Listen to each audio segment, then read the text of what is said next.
Hi, everybody. Welcome to Conversations with Calvin, We the Species.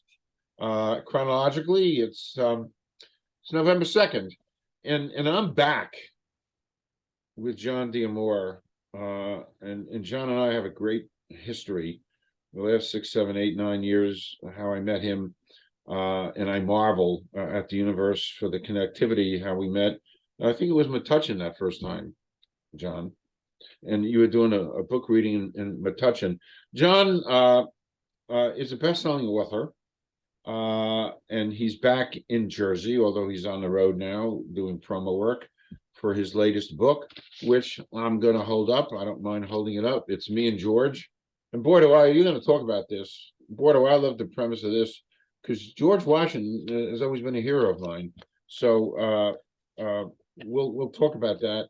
We're going to talk about a lot of stuff. But so he's back in New Jersey. He's promoting Me and George. One of John's taglines is he does it all himself. He's as independent and rugged, an individualist. His work ethic is amazing. I was saying to John, this is my Johnny Carson monologue, so just let me kind of run with it for a minute. But I said to him, we've got all this commonality. We're Jersey guys. I'm a Newark guy. You're right up the road from Newark. He's self-published, and the work ethic behind that is extraordinary. I know that because I'm self-published myself. And then we both have this great affectation with the movie Gunga Din. So that puts us in such a rare and special and precious. It's an old Bee Gees title. Rare, precious, boom, whatever. And I'm just thrilled. And John also, he's really going to be back in Jersey on Saturday, November 19th at 1:00. And you all will be able to see all this stuff when I post it. He's going to be doing a reading at the C. Warren Library, which is part of Woodbridge Township, 546 West Avenue, C. Warren, New Jersey. This is the flyer, but I'll have all of this for everybody to see. And I just marvel, and not because you're sitting there in the land of grits. Can I say that? You can say that. So he's sitting there in the land of grits, and I can't help but thinking of Joe Pesci. I mean, really. So I'm done with this monologue, and I'm just so thrilled that we can do this again, John, because you are a precious guy, and I've learned a bunch about you. So I guess take it away and a little bio and kind of bring people up to date. Thank you, Cal. Well, a little bio becomes a little harder to do every year because something else gets added to it. But I certainly started life right outside of Manhattan in Hudson County, growing up in the shadows of New York City, and that allowed me to be exposed to things where the average kid growing up certainly would not have been exposed to. Certainly, it had a lot to do with the entertainment industry that came out of that. And it also had a lot to do with the family that I was born and raised into. But I started life as a musician, very early age of 7. I wanted to play the drums, but we lived in a small 3-room apartment in Union City, so having a set of drums was not actually something that could actually be in my future. I also then wanted to. For some reason, I enjoyed. Looking at bass guitarists. Now, just understand, folks, that this was before the Beatles came to America. So I saw the bass guitar as something of interest, but my father very simply put it to me, you can't go anywhere and just pull out a bass guitar and entertain people.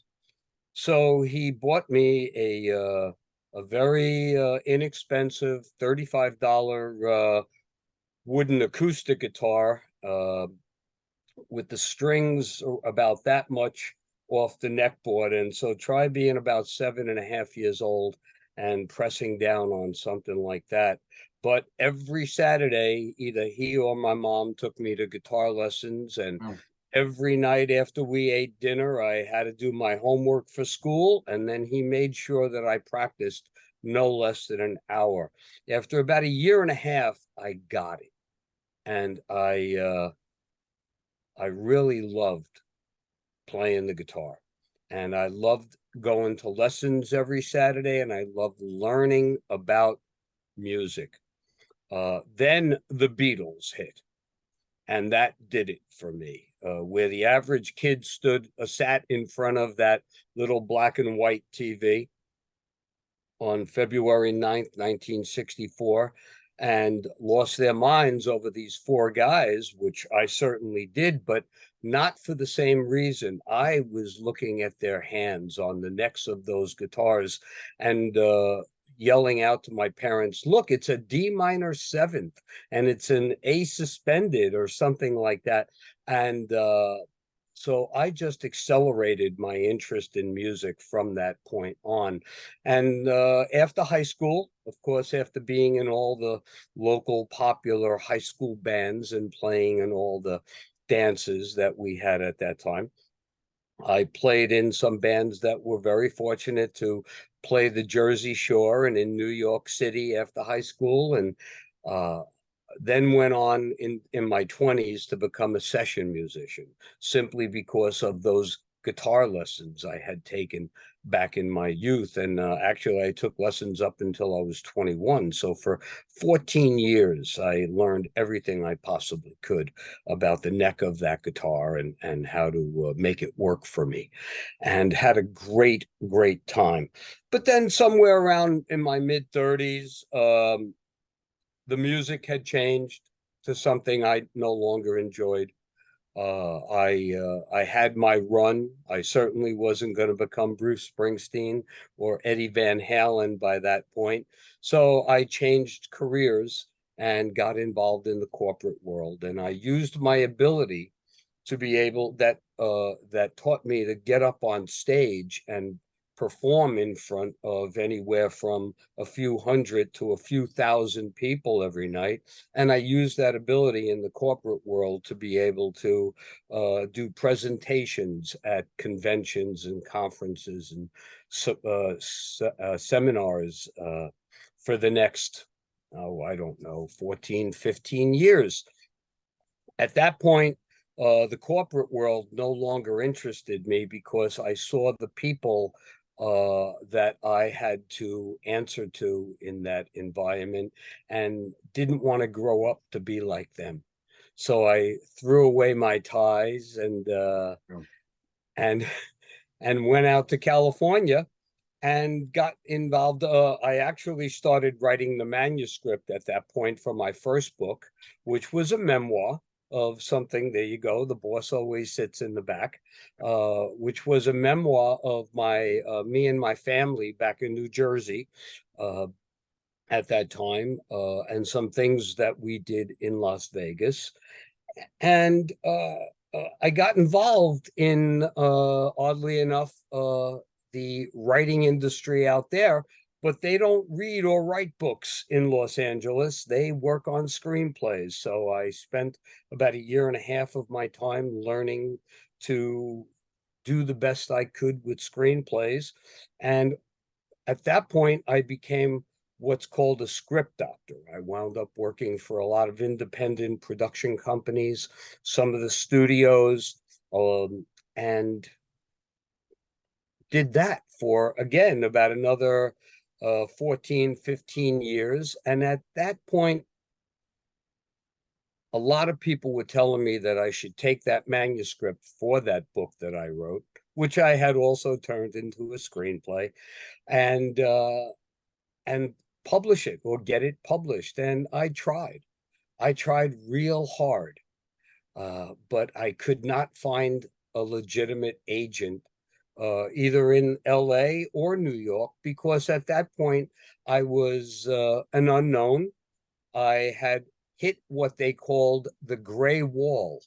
Wanting to know what that was, it meant that I had reached an age where I was too old, they Well, considered, to break into an industry where well, I should have broken into it when I was in my 20s. My argument was, how does somebody break into an industry with a memoir when you're spending your 20s and 30s experiencing that life to write about in that memoir?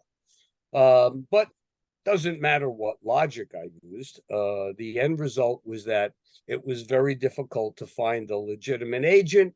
And without that agent, there was no way I was going to get a major publishing deal. It was also at that time, we're talking about 2011, to where self-publishing, or became an event. It became something to do thanks to the electronic age and the internet. I did it. I put the book out in 2012 and just had a wonderful run of success with it. Personally, I didn't know if I would ever write another book after that. After all, this was a memoir of some real life experiences that I had gone through that obviously many people, especially in the New Jersey, New York, Florida, Chicago, and Los Angeles area, enjoyed reading about. So after I toured on that for about 3.5 years, a lot of people who enjoyed the book wanted to know, what else did I have? When was I going to write something else? And I just used my creativity to come up with my next book, which was called Dead Fellas, a takeoff on obviously Goodfellas and zombies, which are always very popular, or as we like to say in the movie industry, zombies are a genre that will never die, simply because they are zombies. But anyway, it was a very funny book, though obviously very well written, and it too did very well. And after that, I felt the need to keep my audience not just happy, but to expand my audience. So I continued to write books, but never two books in the same genre, which, if you talk to agents, is a bad thing to do. So my next book became The Delivery Man, a story about a vigilante who does the right thing for people who had wrong things done to them. right. Followed by I then wanted to do something that wasn't so violent. So I came up with a romantic comedy called As Long as I Have Lips. Followed that the following year by a female dominant drama of a woman who gets taken in life and wants to get her revenge, called Rub Down. And then I took my time. I didn't know what I wanted to write next, but I had started the idea of a book back in 1977 when I lived in New Jersey and was going to Bergen Community College at the time in Paramus. And every growing up in New Jersey, especially outside of Manhattan and in the Hudson and Bergen County area, you couldn't go a day without, if you lived in Hoboken, driving down Washington Street. You couldn't drive through Bergen County without going past Washington Township, which oddly enough, New Jersey has 3 Washington Townships in it. You couldn't live in Hudson and Bergen County without seeing the George Washington Bridge. And in my case, when driving out to Paramus to go to Bergen Community College, you would drive past the George Washington Memorial Cemetery. And I always wondered, what would it be like for George Washington to come back and be able to see not just his effect on New Jersey, but on what started as the 13 colonies and grew to these great 50 states. So I came up with an idea back then wrote about it. And the funny thing that I also talk about from time to time is that when I originally came up with this idea, I would go into the library of Bergen Community College, and I bought a ream of paper, and I would bring a stack of quarters with me, and went to the library where they had these IBM Selectric typewriters where you would put a quarter in, like you would, and push that quarter into the typewriter machine there, and you would get a half hour of typing time. And I typed out what I eventually became the first two or three chapters, maybe four, and then put it away because I was still involved in the music business and wound up touring, and just figured I'd get to it someday. And then I did in the later on when I was in the corporate world. They gave me a laptop computer, which was relatively new to the world at that time. And I took everything that I had typed on paper and then put it into a DOS program, if people would remember what that's about. And then a couple of years later, had to retype it into a Word Perfect document. And then came the 2000s, where fortunately you were able to transfer it from Word Perfect into Word, Word 1 and Word 2 and Word 3. But the best part was that every time I rewrote it, it went from the main character, who certainly lived in the modern times. He did everything on a phone or a payphone, and then it became a phone and a fax machine, and then a beeper, and then payphones disappeared, and then eventually through emails, and of course now with what I eventually wrote about a year and a half ago, and was released, oddly enough, on February 22nd, 2022. So the date was 2/22/22, and George Washington's birthday. Uh, he has cell phones, and he has a car that he could talk to, and it answers him back, and the great technology that we have today. So I brought George Washington back, and that's why it's called Me and George, and it's written from the point of view of the writer, who some people say seems to be very much like me. And I had it's sold, and it has been selling very well. So I'm certainly happy about that. And I moved back to New Jersey a handful of months ago, if that. And once the local libraries and bookstores, and I'm sad to say, the bookstore that you and I met at, Cal, independent bookstores are closing and have been closing left and right. So please, folks, support your local bookstores. I know it's a lot easier to read reviews and sit at home and order them through Amazon or Barnes and Noble, but support your local bookstores because they're there for you. And the local, like I said, libraries and bookstores have been wonderful and have been asking me to come back and do readings. So about 3 or 4 weeks ago, one of the people on the board of trustees of the C. Warren Library read The Boss Always Sits in the Back, and she just happened to be from Union City, where I was born and raised, and wrote about a lot in The Boss Always Sits in the Back, and contacted me and asked me if I would consider doing a reading there, and I'm honored to do it. And I hope that anybody who lives in the Woodbridge area or feels like taking a ride to that area will come and see me on November 19th at 1 o'clock in the afternoon. Perfect. I'm sorry if my bio went a little long on that, but Hey, I say this to you, you have such an amazing journey. Your thank you. bio, I mean, touching so many different things, and I marvel at you because we share this great spark, and the spark is self-publishing. As I'm embarking now on the road to self-publishing my second novel, and I look at you and I said, I can never be like Jon, because your energy level, your dedication, your commitment, your drive. I mean, I don't. If there's a potion to drink, I would drink it.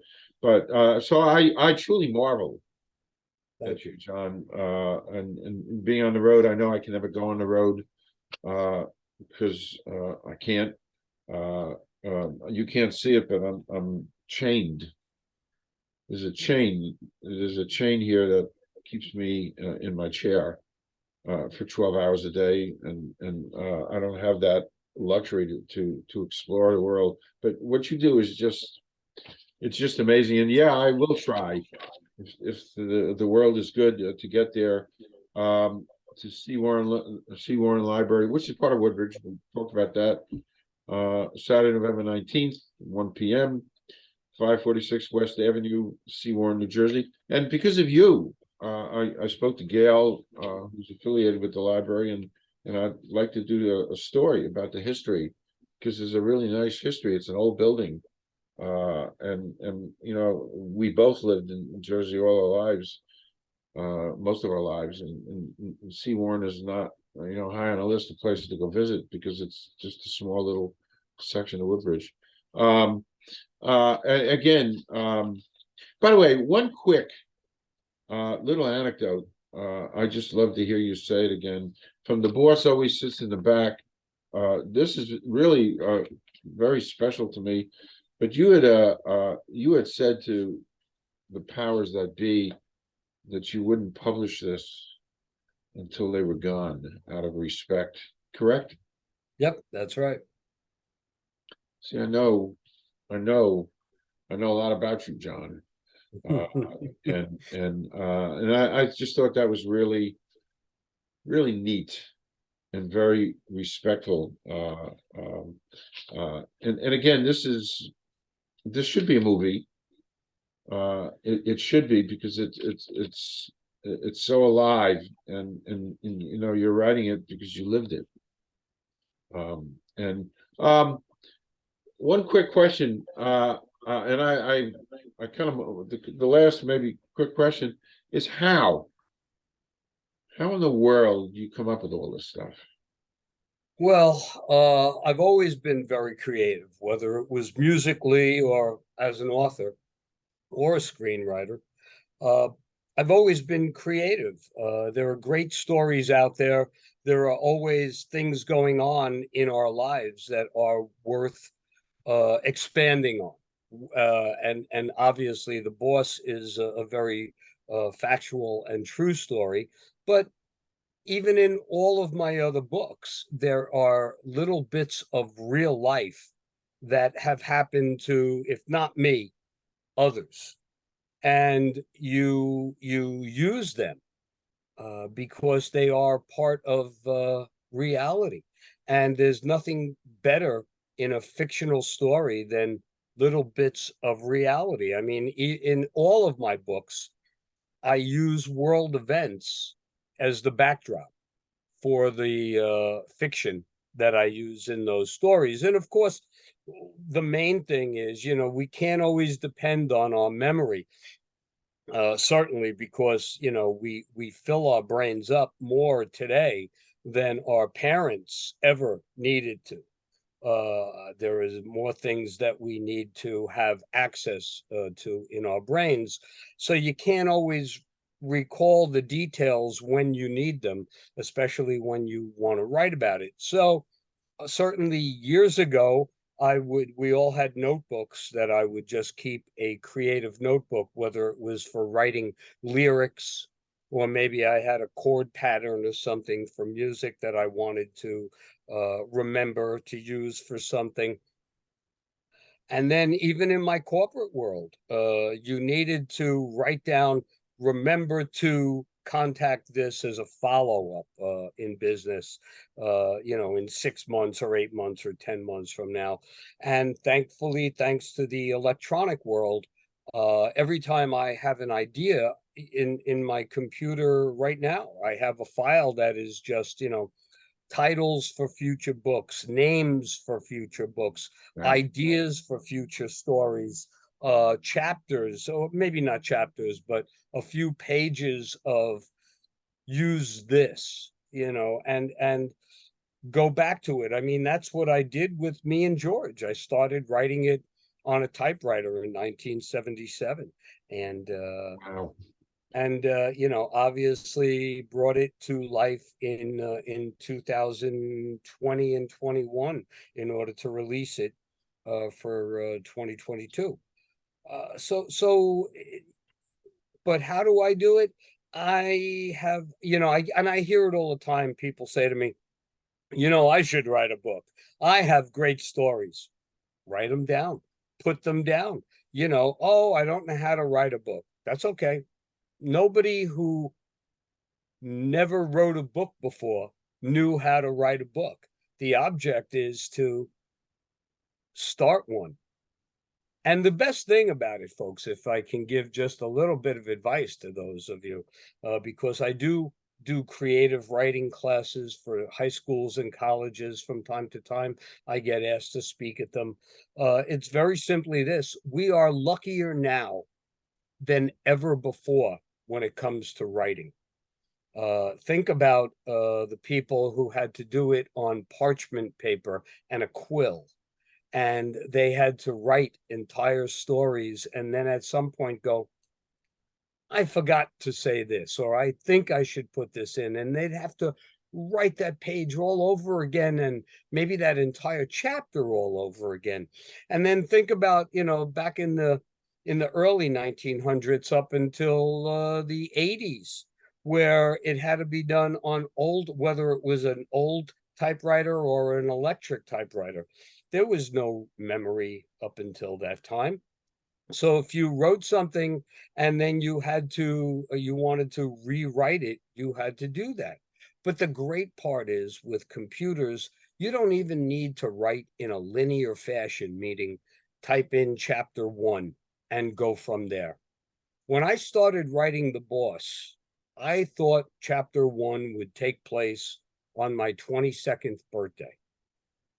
And as I started writing that chapter, I realized I couldn't tell that part of the story without telling a little backstory first. So chapter 1 became chapter 2 as I wrote my backstory.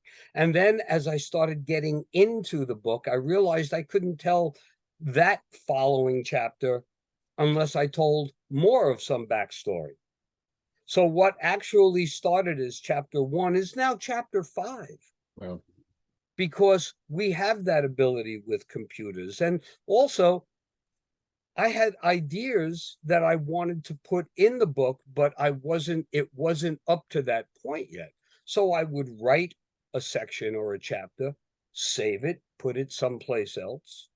And then when I got to that part in the book, I took that section that I had saved from that particular file and cut and pasted into what I was writing. We are extremely lucky now. And we also have, parts in a computer that will help you correct your misspellings. And, especially for you folks who use the wrong there. They are there, and THEIR and THERE, and the wrong to and the wrong weight. There are so many different things. And as an editor, when I was editing back in California, you'd be surprised how many good writers just miss that.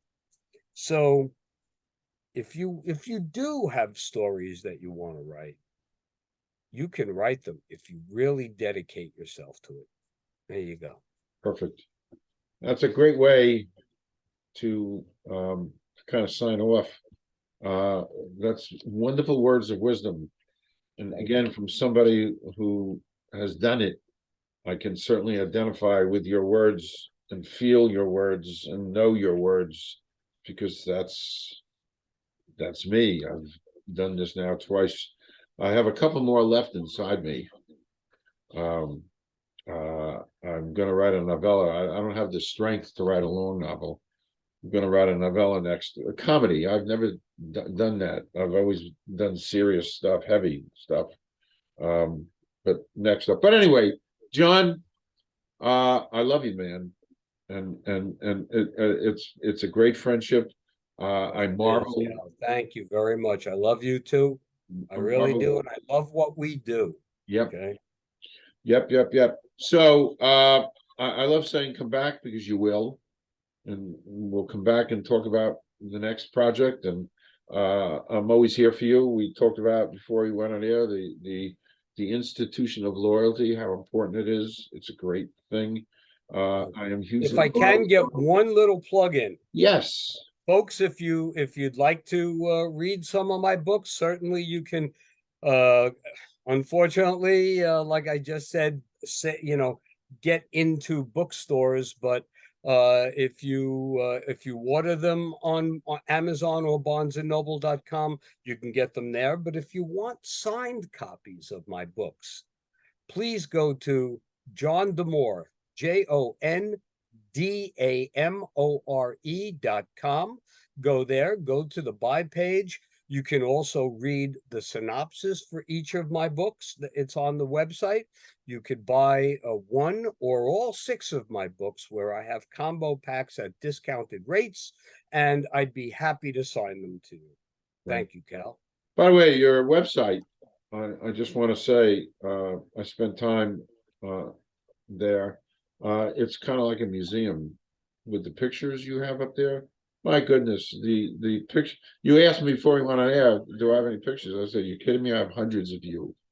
So I will never run out of pictures of you. But it's kind of like a museum, the people you've met on your journey, and so many different, from music to literature to acting. And I mean, it's just it's an interesting website. I got a kick out of it, truly. Thank And then you start to recognize some people you've seen, like in The Sopranos. So it's a great website. People should go there.